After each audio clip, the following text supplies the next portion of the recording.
So magandang gabi sa lahat ng mga kadog lovers.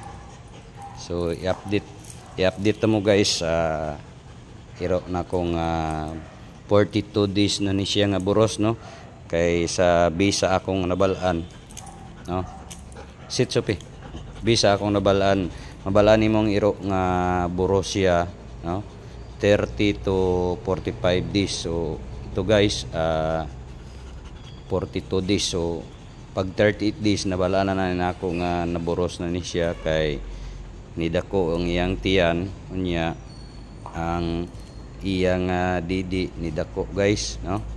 So i-update mo guys sa dagan sa pagburos aning akong abiljan. So ang iyang partner ani di ay si Lucas, no, tested gid katong iro na akong lalaki nga ging palit, dako na siya, ready for stud na. So ito guys, makita nimo ang iya nga didi ni dako. Oh,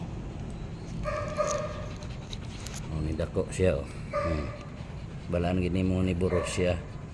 Tapos diri pikas medyo gamay-gamay pa din.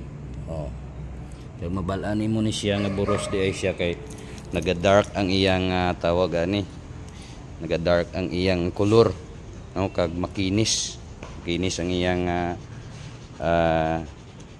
balahibo. So nagdako, mabalaan nimo dako iyang atiyan, oh. So si Sophie ano ni siya, big bone ni siya, dili ni siya standard, no. So dako ang iyang no, bone, muna siya ginatawag nga big bone.